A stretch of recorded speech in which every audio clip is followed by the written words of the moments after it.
Good morning, friends. We are going to discuss the seventh topic, which is seals, script, and weight. Already, we have completed the sixth topic, and the sixth topic was procurement of the raw material. Harappans raw material को कैसे procure कर रहे थे उसके बारे में हम लोगों ने पढ़ लिया है. Now we are going to discuss the next, that is seventh topic, that is seal, script and weight. Seals, script and weight. Now first of all, something about the seals. Seals के concern में we have recovered near about 2000 seals. हम लोगों ने Harappa civilisation से 2000 के आसपास seals को recover किया हुआ है, एक्सकेवेट किया हुआ, निकाला हुआ है, जो मिली हुई है हमको. ठीक है ना. And these seals are made up of steatite stone, और ये सील्स स्टीटाइट स्टोन से बनी हुई है. Now the next, these seals are in the shape of square and rounded. Okay, ये जो सील्स हैं ये राउंडेड और स्क्वायर शेप में है. Now the third point is what was the use of the seal. Seal का use क्यों, कहाँ सील्स का यूज कहाँ पर किया जा रहा था. It was used for the long distance trade. How it was used for the long distance trade. तो लॉन्ग डिस्टेंस ट्रेड में इसको यूज करने के लिए पहले क्या किया गया, किसी एक बैग के अंदर सामान रख दिया गया और सामान उसको फिर रस्सी से बांध दिया गया. बांधने के बाद उस रस्सी पर ही क्ले लगा दी गई, और क्ले लगाने के बाद फिर उस पर सूखने से पहले उस पर एक सील का इम्प्रेशन दे दिया गया. ओके, अब क्या हुआ कि अब वो थोड़े टाइम के बाद सूख जाएगी. अब सामान एक जगह से दूसरी जगह ले जाया जाएगा. ओके, अब जब सामान वो बैग एक जगह से दूसरी जगह जाएगा और पहुंचने पर अगर वो जो सील लगी हुई है, उस क्ले पर जो इम्प्रेशन बना हुआ है, अगर वो इंटैक्टेड नहीं है, टूटा हुआ नहीं है, इट मीन्स जो सामान हमने यहाँ से वहाँ भेजा था वो एज इट इज़ वहाँ पहुँच गया है. मॉडर्न टाइम पीरियड में भी गवर्नमेंट जो जिन चीज़ों को सील करती है ऐसे सील करती है. बस जहाँ पर सील्स का यूज़ हो रहा था वहाँ पर आज की डेट में प्रॉपर मेटेलिक इम्प्रेशन आता है. ओके, और जहाँ पर पहले क्ले का यूज़ हो रहा था वहाँ पर आज की डेट में गवर्नमेंट लाख यूज़ करती है. लाख वो होता नहीं है जो जिससे चूड़ियाँ वगैरह बनती हैं, उसका यूज़ करती है. ठीक है ना. और उससे उससे क्या करती है, कपड़ा लगाकर जहाँ जहाँ उसको सिल देती है. सिलने के बाद उस पर जहाँ जहाँ पर सिलाई की हुई है उस पर क्या करेगी, लाख लगा दी और उस पर इम्प्रेशन लगा देगी. ठीक है ना. अगर इम्प्रेशन बिना टूटे हुए पहुँचा हुआ है, इट मीन्स जो सामान पैक किया गया था एज इट इज़ वहाँ तक पहुँचा हुआ है. ठीक है ना. This was the way of sending material from one place to another place with the help of seal. Seal की हेल्प से इस तरीके से सामान को एक जगह से दूसरी जगह पर भेजा जा रहा था. नाउ इन सील्स को बनाया कैसे जा रहा है. सील्स पर जो फर्स्ट लाइन लिखी हुई, सील्स बनी हुई है, ये सील है हमारी, इस पर एक लाइन लिखी हुई है. ओके, और उसके बाद कोई एक एनिमल बना हुआ है. ओके, तो वी हैव जस्ट एज्यूम, हम लोगों ने एज्यूम किया, आर्कियोलॉजिस्ट ने एज्यूम किया हुआ है कि यहाँ पर जो फर्स्ट लाइन लिखी हुई है that is name and title.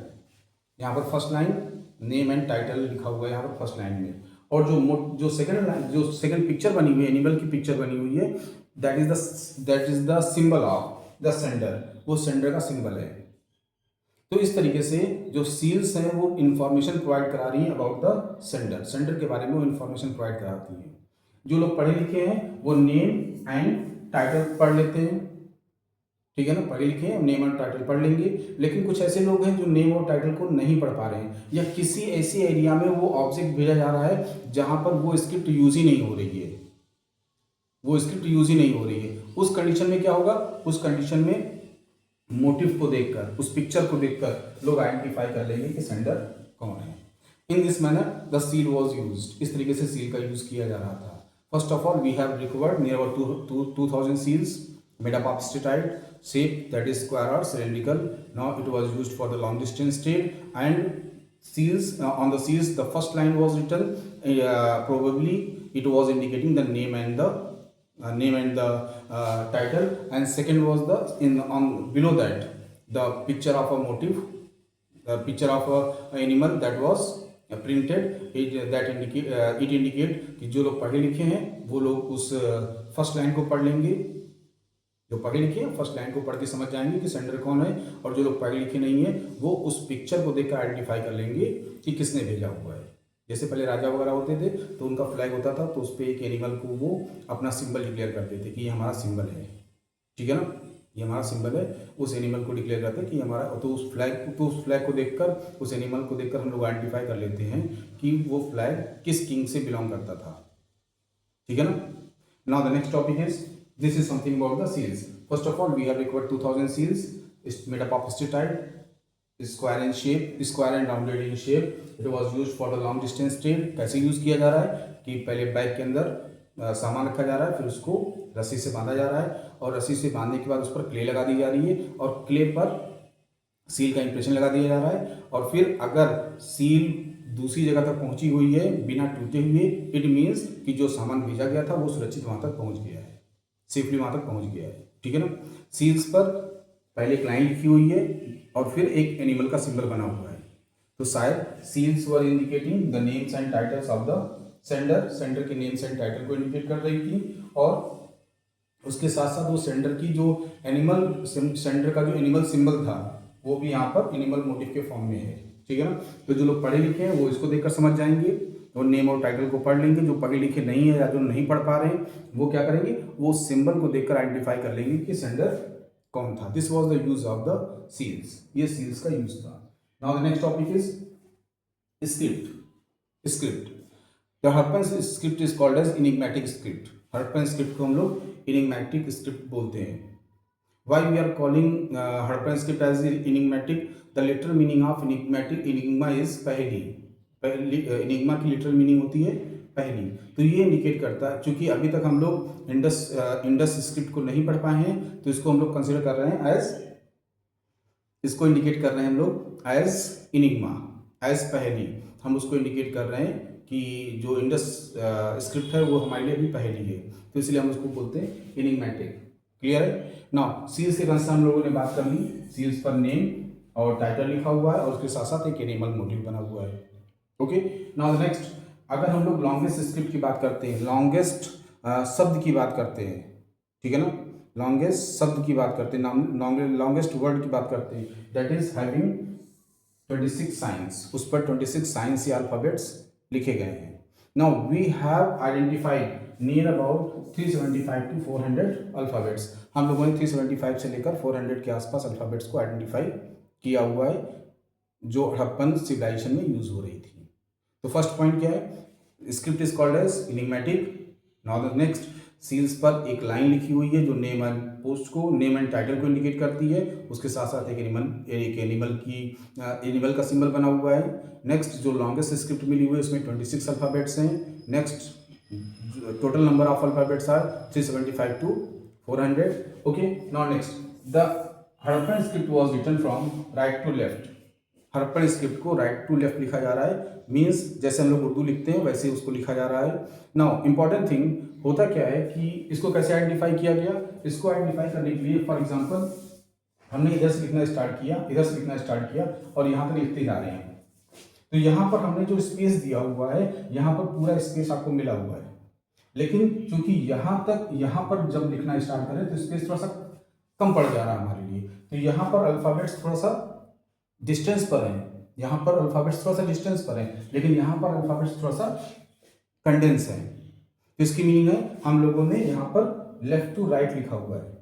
वैसे ही जब हम लोग हड़प्पन स्क्रिप्ट को चेक करते हैं तो यहाँ पर चीज़ें थोड़ा सा मीन्स फैल के लिखी हुई हैं, थोड़ा सा दूर दूर लिखी हुई हैं, और जब वो इस तरफ आ रहे हैं, राइट की तरफ आ रहे, सॉरी वो लेफ्ट की तरफ आ रहे हैं, तो वो जो वर्ड्स हैं वो थोड़ा सा कंडेंस होकर लिखे हुए हैं। इससे हम लोगों ने आइडेंटिफाई किया हुआ है कि ये लोग राइट टू लेफ्ट लिखा करते थे, मीन्स उस तरफ से लेकर इस तरफ लिखा करते थे, जैसे उर्दू लिखी जाती है वैसे लिखा करते थे। Okay, now the next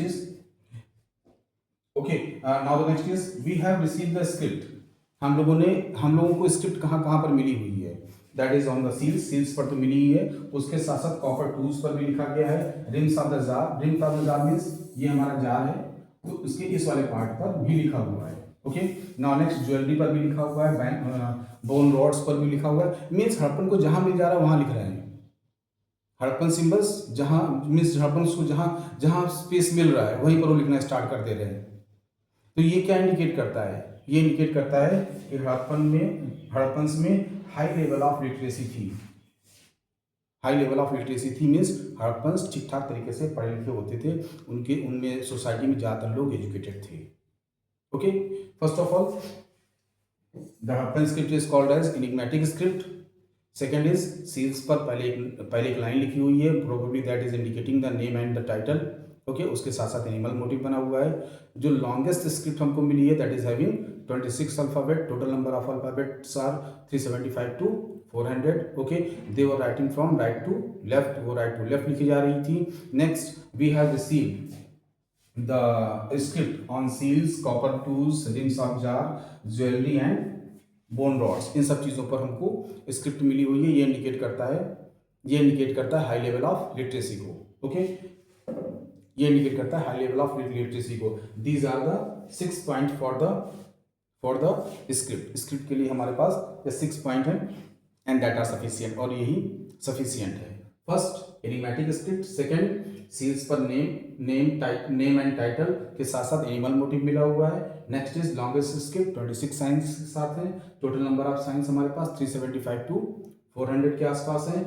the script was written from right to left, okay, जैसे उर्दू लिखी जाती है वैसे। और हमको हमको स्क्रिप्ट कहाँ पर मिल रही है? सील्स पर मिल रही है, कॉपर टूल्स पर मिल रही है, रिंग्स ऑफ जार पर मिल रही है, ज्वेलरी पर मिल रही है एंड बोन रॉड्स पर मिल रही है। ये इंडिकेट करता है कि हड़प्पन में हाई लेवल ऑफ लिटरेसी हुआ करती थी, लोग बहुत पढ़े लिखे थे, ठीक है ना, ज़्यादातर लोग पढ़ लिख सकते थे, ये इंडिकेट करता है। Okay, now the next is something about wait.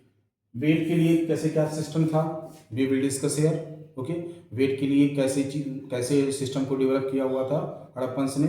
First of all weights that are made up of stone, weights को स्टोन से बनाया गया है। कौन कौन से स्टोन से? यहाँ पर चर्ड स्टोन है, जैस्पर स्टोन है और अगेट स्टोन है। इन तीनों स्टोन से वेट्स को बनाया गया है, chert, agate and jasper. Okay, chert, agate and jasper stone से वेट को बनाया गया है। Now the next is shape of the stone, shape of the weight was cubical shape में वेट्स को बनाया गया है। लेकिन इन क्यूबिकल शेप्स पर कोई भी आइडेंटिफिकेशन मार्क नहीं है, ये छोटे छोटे बस टुकड़े हैं। क्यूबिकल मीन्स क्यूबिकल टुकड़े हैं, बस स्टोन के टुकड़े हैं, इस पर कोई मार्किंग नहीं है। Okay, first of all the weight was made up of stones में कौन कौन से? Chert, jasper and agate. दूसरी चीज, what is the shape of the weight? That is cubical but without any mark, उस पर कोई मार्किंग नहीं है, ठीक है। Third point is the lower denomination of the weight, जो छोटे वेट को, जैसे होता नहीं है कि ज्वेलरी को नापने के लिए हम बहुत को वेट करने के लिए हम लोग बहुत छोटे छोटे डिनोमिनेशंस का यूज़ करते हैं, मिलीग्राम, ग्राम, इस तरीके से यूज़ करते हैं। लेकिन अगर हमें चावल, गेहूँ या कोई ग्रेन को वेट करना है तो उसके लिए किलोग्राम, क्विंटल्स, इस तरीके से हम लोग किलोग्राम या क्विंटल्स या टन्स का यूज़ करते हैं, ठीक है ना। तो बड़े डिनोमिनेशन का यूज़ करते हैं, क्लियर है। तो जो छोटे डिनोमिनेशंस हैं that are in binary system, छोटे डिनोमिनेशन बाइनरी सिस्टम में पहले अगर 1 ग्राम है तो दूसरा 2 ग्राम होगा, तीसरा 4 ग्राम होगा, पांचवा पहला 1 ग्राम है तो दूसरा 2 ग्राम होगा, तीसरा 4 ग्राम होगा, पहला 1 ग्राम है, दूसरा 2 ग्राम है, तीसरा 4 ग्राम है, चौथा 8 ग्राम है। ओके, नेक्स्ट पांचवा 16 ग्राम है। इस तरीके से बाइनरी सिस्टम में अरेंज किया गया है लोअर डिनोमिनेशंस को। लेकिन जो अपर डिनोमिनेशंस हैं like kilogram, like quintals, like tons, तो उनको अरेंज किया गया किसमें? 160, 320, 640, okay, and up to 12,800। Okay, तो इस तरीके से जो बड़े डिनोमिनेशंस हैं उनको डेसिमल सिस्टम में अरेंज किया गया है और जो छोटे डिनोमिनेशंस हैं उनको बाइनरी सिस्टम में अरेंज किया गया है। पहला किस स्टोन से बने हुए थे वेट, दूसरी किस शेप में थे वेट, तीसरा डिनोमिनेशंस को से अरेंज किए गए हैं वेट के लिए, एंड चौथा हमको मेटल पैन्स भी मिले हुए हैं। मेटल पैन्स होता क्या है? जो तराजू होता है तो इसको हम लोग पैन बोलते हैं। ओके, तराजू में इस चीज को, जो वेइंग मशीन होती है, ठीक है ना, तो उसमें इसको हम लोग बोलते हैं पैन। क्लियर है? तो हमको मेटेलिक पैन्स भी मिले हुए हैं। नाउ द नेक्स्ट इज हमको एक मेटल स्टिक भी मिली हुई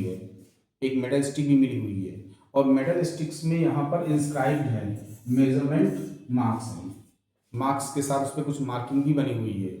तो शायद that stick was used for the measuring length, शायद उस मेटल स्टिक का यूज लेंथ को मेजर करने के लिए किया जा रहा था। और उस मेटल स्टिक की जो टोटल लेंथ है वो 37.6 सेंटीमीटर के आसपास है। आज की डेट में हम लोग इसको 1 फीट से थोड़ा सा ज़्यादा मान लेते हैं, थोड़ा सा ज़्यादा है, तो 1 फीट के आसपास थी। This is something about the weight and measurement system of Harappans. ये हड़प्पन्स का वेट एंड मेजरमेंट सिस्टम था। कैसे स्टोन्स का यूज किया हुआ, किन किन स्टोन्स का कैसे इंडिकेट करेंगे हम लोग। If the question is what was the measurement system of Harappans, तो पहले हम लोग एक्सप्लेन करेंगे कौन सा स्टोन यूज हो रहा था। सेकंड वी विल डिस्क्राइब कि शेप क्या हुआ करता था। थर्ड डिनोमिनेशंस को एक्सप्लेन करेंगे। फोर्थ हम लोग इंडिकेट करेंगे कि यहाँ पर मेटेलिक पेन भी हमको मिला हुआ है। और फिफ्थ यहाँ पर इंडिकेट करेंगे कि एक हमको मेटेलिक रॉड मिली हुई है और उसकी क्या कंडीशंस है उसको एक्सप्लेन करेंगे। This system was in this manner the Harappans they arrange the system for measurement. इस तरीके से हड़प्पन्स ने मेजरमेंट सिस्टम को डेवलप किया हुआ है। Okay, this much is sufficient for today.